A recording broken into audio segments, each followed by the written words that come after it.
बिस्मिल्लाहिर्रहमानिर्रहीम। अस्सलाम वालेकुम फ्रेंड्स, मेरा नाम फ़हीम है और आज मैं हाजिर हूँ एक नई वीडियो के साथ। फ्रेंड्स फाइनली जिस चीज़ का हम इंतज़ार कर रहे थे वो तकरीबन फंक्शनलाइज हो गई है।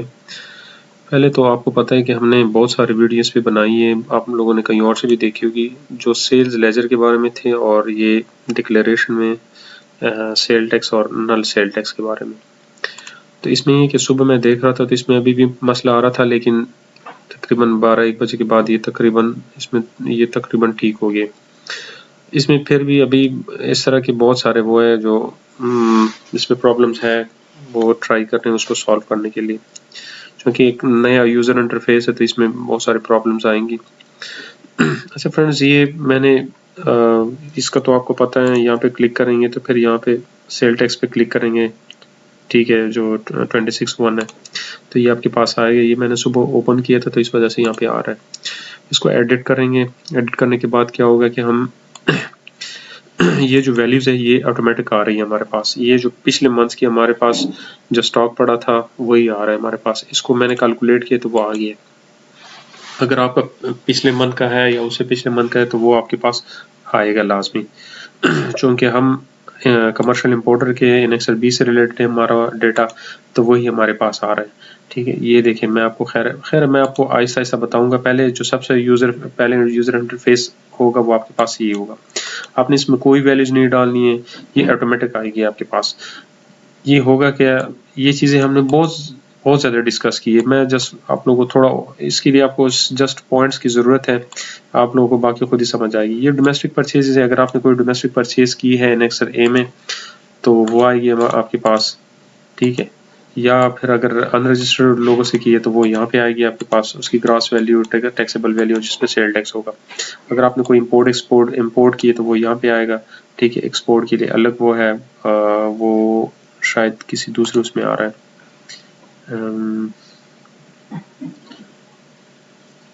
देखते हैं, एक्सपोर्ट का तो खैर यहाँ पे है, एनेक्सर डी जो है, ठीक है। तो वो आपके पास क्या होगा कि ऑटोमेटिक यहाँ पे उसकी वैल्यूज आएंगी। अच्छा फ्रेंड्स, ये देखिए, ये है हमारा एनेक्सर सी। ये क्यों होता है यहाँ पे, ये इसलिए है क्योंकि अगर फॉर एग्जांपल हमने एनेक्सर सी में कोई एंट्रीज की है, या फिर हमारे पास जो पिछले मंथ्स का हमने डेटा लोड करना है, शायद आपको याद भी हो हम क्या करते थे कि यहाँ पे जाते थे। खैर मैं वो पुराना वाला भी आप लोगों के साथ कंपेयर करके बता देता हूँ, वो भी करते। और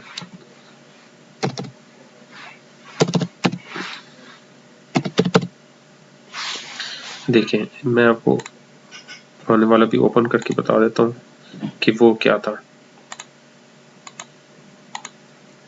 आपको समझ आ जाएगी इंशाल्लाह। अच्छा, ये एनेक्सर सी है हमारा, ठीक है। ये कौन सा, ये अगर यहाँ पे एनेक्सर सी ओपन करेंगे तो क्या होगा, आपको याद होगा कि हम यहाँ से डेटा उठाते थे, यानी सर्च में चले जाते थे। अब की तरह यहाँ पे इसमें सेल्स डेटा में यहाँ पे जाते थे, क्लिक करते थे, और जो सेल्स हमने की होती थी या जो हमें सेल टैक्स विदहेल्ड हुआ होता था तो वो हमारे पास आता था। ये एग्जैक्ट वही चीज़ है हमारे पास, ठीक है। हम क्या करते हैं, लोड डेटा करते हैं। जब इसको लोड करते हैं तो वो क्या कहता है कि हमारे पास आ जाता है जो सेल्स हमने की है, या हमें जो हमने की है सेल्स, ठीक है, या जो हमें सेल टैक्स विदहेल्ड हुआ, जो हमसे विदहेल्ड हुआ उसका वो उन्होंने हमारे अगेंस्ट वो सेल्स डाली हैं, तो वो क्या होगा कि हम यहाँ पे हमारे पास लोड होगा, तो हम उसको सेलेक्ट करेंगे और इसको एनेक्सर सी है, मतलब आपका इसमें आपकी सारी एंट्रीज आ जाएंगी। यानी अगर हम सेल्स लेजर में जाएंगे, यहाँ पे यहाँ पे जाएंगे और हम सेल्स के अगेंस्ट जितनी भी इनवॉइसेस डालेंगे तो वो हमारे पास वहाँ पे शो होंगी, ठीक है। यहाँ तक तो आपको पता है, मैंने आपको वीडियो में भी बताया कि इसमें आप जितनी भी सेल्स इनवॉइसेस डालेंगे तो वो क्या होगा, हमारे पास वहाँ पे आएंगी, ठीक है। इस एनेक्सर सी में जब हम उसको लोड करेंगे तो वो क्या होगा कि हमारे पास वहाँ पे आ जाएंगी, ठीक है, यहाँ पे आ जाएंगे। हम उसको क्या करेंगे, सबमिट करेंगे। जब सबमिट होंगे तो वो जिस तरह हमारा यहाँ पे एनेक्सर सबमिट होता था यहाँ पे, एग्जैक्टली उसी तरह ही है, अब इसके साथ एनेक्सर वगैरह तो नहीं, बस सबमिट इनवाइसेस हैं, यहाँ पे जस्ट उन्होंने सबमिट लिखा हुआ है, ठीक है। ये चीज़ है। इसके बाद एनेक्सर ये है, एनेक्सर ए है। एनेक्सर ए में क्या है, जितनी हम परचेजेस करते थे, यानी अगर यहाँ पे हम चले जाएं तो ये बिल्कुल ये वाला यूज़र इंटरफेस है, बिल्कुल ही मुश्किल नहीं है, इसमें कुछ भी नहीं है। जस्ट आप लोगों ने आराम से एहतियात से करना है और इसको गौर से, वीडियो को गौर से देखें और अपना भी थोड़ा बहुत नॉलेज यूज़ किया करें कि मतलब उसको थोड़ा खैर कंपेयर करें, ठीक है। अब ये देखिए, यहाँ पे शायद आपको याद भी होगा, हम डोमेस्टिक परचेजेस करते थे या रजिस्टर या अनरजिस्टर में, तो वो हम अनरजिस्टर का खैर तो अलग वो कॉलम है, तो हम उसमें करते थे, और रजिस्टर का हम इसमें करते थे, ठीक है। तो हम क्या करते, इसको सेव कर लेते थे। तो क्या होगा कि हमारे पास एनेक्सर ए में वो वाली आएंगी। वो क्या करेंगे, जब हम उसी लेजर में जाएंगे तो जो सेल्स हमने डाली होंगी तो वो यहाँ पे लोड इनवॉइसेस आ जाएंगे हमारे पास। ये देखें, लोड इनवॉइसेस, ठीक है। तो वो क्या कर लेंगे, क्लेम कर लेंगे, उसको सेलेक्ट करेंगे और क्लेम करेंगे। यानी यहाँ तो आप परचेज इनवॉइस आ नहीं रहे क्योंकि हमने डाली नहीं है, तो क्या होगा कि वो लोड आ जाएंगे।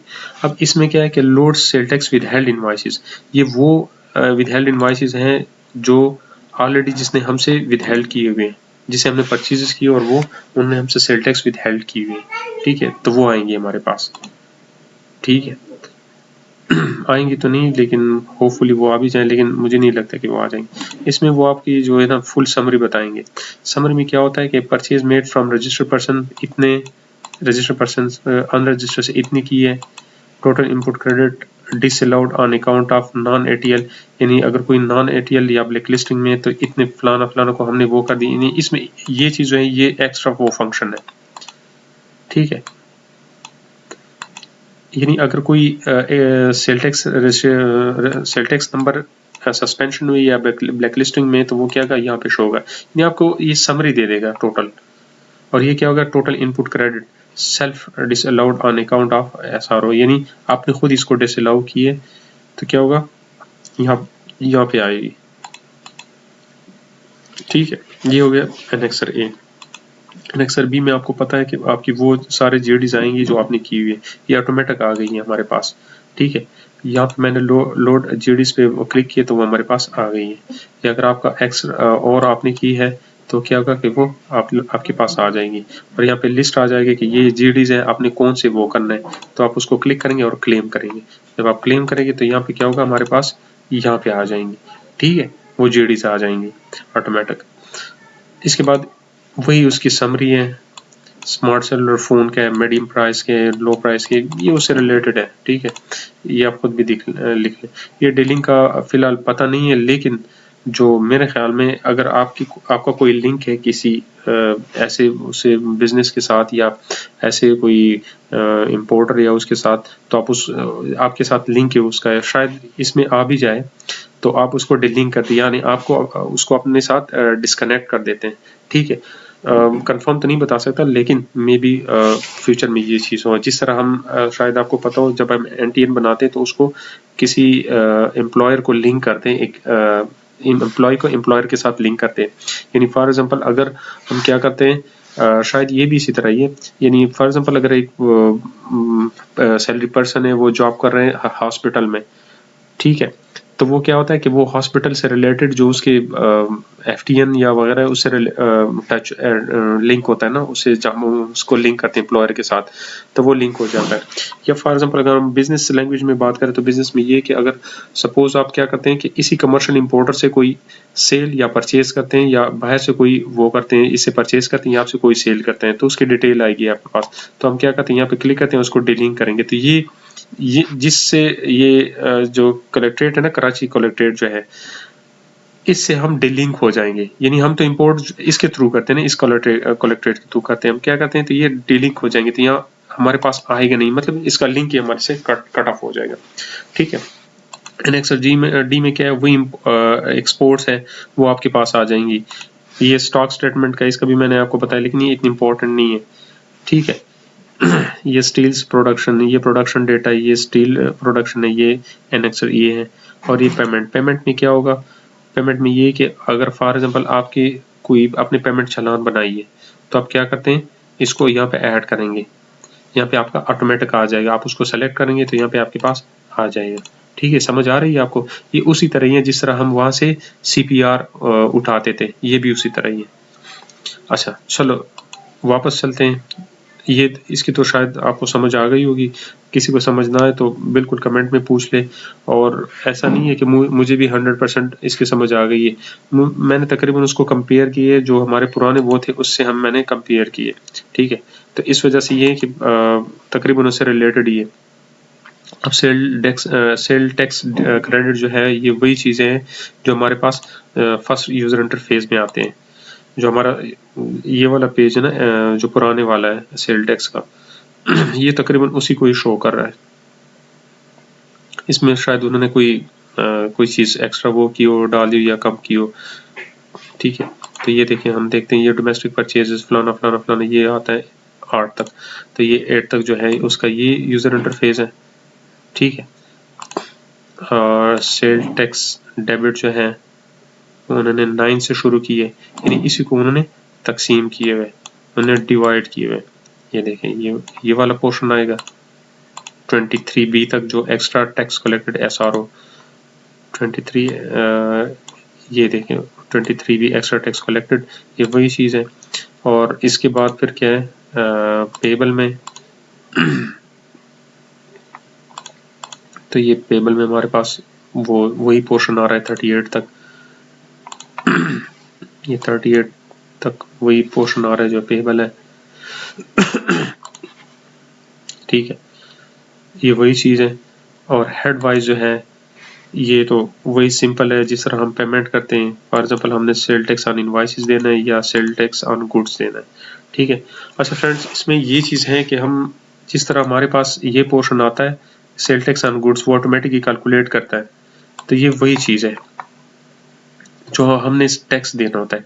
अगर हम सर्विसेज पे देते हैं तो वो भी ऑटोमेटिक हमारे पास आ जाएगा जिस तरह वही हमारे पास, यानी जो हम यहाँ पे आपने शायद कैलकुलेशन की हुई है, आपने तो बहुत ज़्यादा वो सेल टैक्स रिटर्न खुद ही फाइल की होंगी। तो इसमें ये होता है कि आपको जो टोटल परचेजेस और सेल प्लस माइनस हो के, उसमें से एडमिसिबल एंड इनएडमिसिबल माइनस हो के प्लस हो के, तो ये आपके पास टोटल सेल्स यहाँ पे आ जाता है जिसका आप चालान बनाते हैं। ठीक है, तो आप क्या करते हैं, यहाँ पे आ जाता है आपके पास, ये उसी का वही पोर्शन है। अच्छा, ये एनेक्सर एफ है उसी का, ये भी एग्जैक्टली वही चीज़ है जो हम यहाँ पे देखते हैं उसको, एनेक्सर एफ को। ये देखें, वही चीज़ है, वही चीज़ है उसमें, लेकिन ये चूंकि पिछले मंथ का है इस वजह से वही से थोड़ा वो आ रहा है, मतलब जो डेटा इसमें वो कम ज़्यादा हो रहा है। ठीक है, ये जब आप इसमें कोई परचेजेस करेंगे तो वो आएगा आपके पास, इसके साथ ऐड होगा। ये ओपनिंग बैलेंस जो है हमारे पास नहीं है, तो क्या हुआ कि हमने इस दौरान कोई परचेजेस किए तो वो हमारा वही GD आ रहा है, तो ये टोटल इसके साथ प्लस हो गए। इस पर सेल टैक्स जो लगा है वो इसका 17%, ये इसका 3% है। एनएक्सआरएफ पे भी मैंने बहुत लेंथी वीडियो बनाई है और बहुत एक एक चीज़ एक एक लफ्ज़ आप लोगों को समझाया एक्सेल शीट में बनाया। ये एरिया से रिलेटेड है और ये डिस्ट्रीब्यूशन है एनएक्सआरएफ का, एनएक्सआरपी का, सॉरी। ठीक है, यानी ये क्या होगा, जिस तरह मैंने यहाँ आपको बताया था, एनएक्सआरपी का भी बताया था, के का भी बताया था, कि यानी जो जिस उससे रिलेटेड होगा और उसका जो सर्विसेज होंगे, उसका जो टैक्स वो होगा वो उससे ऑटोमेटिक उसके साथ वो एडजस्ट होगा। ठीक है, इसके बारे में मैंने बताया आप लोगों को। एनएक्सआरवाइज ए से लेके पी तक मैंने इस पे एक अलग वीडियो बनाई है, तो वो आप देख लें, उसमें आपको फुल समझ आ रही है। तो फ्रेंड्स, मेरे कहने का मतलब ये है कि इसमें कुछ भी एक्स्ट्रा नहीं है और कुछ भी नहीं है। जस्ट उन्होंने क्या किया कि पहले ये होता था कि इसमें हम अगर हम नल जमा कराते थे तो इसी में हम क्लिक करते थे, उसके लिए नल के लिए या नील के लिए उन्होंने क्या किया कि अलग एक टैब बनाए या अलग एक मतलब उन्होंने वो यूजर इंटरफेस बनाया। बाकी उसमें कुछ नहीं है, जिस तरह ये है उसी तरह वो भी है। पहले आप लोग को इसमें प्रॉब्लम्स आएंगे, तो आप लोगों ने इसको वो नहीं करना कि बस समझ नहीं आ रहा है। अब बेशक ये वीडियो बार बार देख सकते हैं, अब कोई क्वेश्चन तो आप देख सकते हैं। ये देखिए, previous return is in draft so you can not create return for this period, यानी ऑलरेडी उसमें वो पड़ा हुआ है तो आप इसको नहीं कर सकते। ठीक है, और ये मेरे ख्याल में इसमें एक प्रॉब्लम भी है, ये डिलीट नहीं होता। related because import is linked to annexer B, यानी ये annexer B में हमने कोई import की है ना, तो वो उसमें आ रहा है। यानी आप इसको डिलीट नहीं कर सकते। ये देखिए annexer B में अगर हम देख लें तो उसमें हमारे पास कुछ imports आ रही है। इसका मतलब है कि इसको हम डिलिंक करेंगे तो तब ये शायद होगा, लेकिन हम इसको करते नहीं है क्योंकि फिर सारा काम ही खराब हो जाएगा। ठीक है, ये चीज़ है। इसको हम फिर क्या करेंगे, सबमिट करेंगे। यानी ये जब होगा फिर इसके बाद हम इसको सेव करेंगे और सबमिट करेंगे। ठीक है। और इसकी पेमेंट का तो मैंने आपको बता दिया, जब आप CPR मतलब कोई उसकी पेमेंट बनाएंगे, चालान वगैरह, चालान आप उधर ही से बनाएंगे। ये क्वेश्चन भी है कि चालान हम कहाँ से बनाएंगे। फिलहाल उन्होंने कोई वो दिया नहीं है तो शायद वहाँ से ही होगा। यानी यहाँ पे अगर आपने कोई हेड वाइज पेबल करना है, यानी अगर आपको कोई सेल टैक्स ऑन गुड्स आ रहा है, फॉर एग्जांपल ये 30-40,000 आ रहा है, तो हम क्या करेंगे, ये हम यहाँ से कोई चालान पे करेंगे। हम इसको लॉग आउट करते हैं, फिर इसमें हम क्रिएट करते हैं सेल टैक्स का।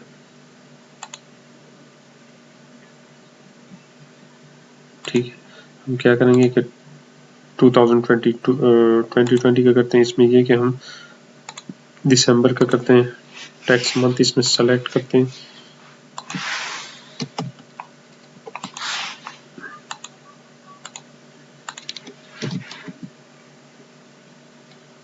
ये तो किसी और को उठाया। यानी ये उसी तरह ही है जिस तरह हम पहले वो चालान बनाते थे, लेकिन उसमें ये था कि वो लॉगिन हुआ होता था, इसमें लॉगिन नहीं है। ये देखिए वो ऑटोमेटिक उसने उठाया हुआ है। अब हम क्या करेंगे कि इसमें सेल टैक्स वो डालेंगे जितना है, फॉर एग्जांपल 20,000 है या जो भी है। फिर हम क्या करेंगे, यहाँ पे भी डालेंगे। ठीक है, यहाँ पे ईमेल डालेंगे, यहाँ पे मोबाइल नंबर और क्रिएट करेंगे। ये एज इट इज़ उसी तरह ही है जो पहले वाला था। ठीक है, जब आप वहाँ पे वो पे करेंगे उसका CPR आएगा तो हम क्या करेंगे, यहाँ से प्लस में देखेंगे और यहाँ पे इसको सर्च करेंगे। सर्च में आपके पास आएगा फॉर एग्जांपल CPR नंबर जो भी, या ऑटोमेटिक आएगा, या इसको सर्च करेंगे तो वो आ जाएगा आपके पास। ठीक है, इसको वेरिफिकेशन इसका करेंगे, नंबर डालेंगे, वेरीफाई पिन होगा, सेव करेंगे और सबमिट करेंगे, तो आपका ये जो है एनेक्सर वो होगा। ठीक है फ्रेंड्स, इससे रिलेटेड कोई भी क्वेश्चन हो, शायद मुझसे कुछ रह भी गया हो।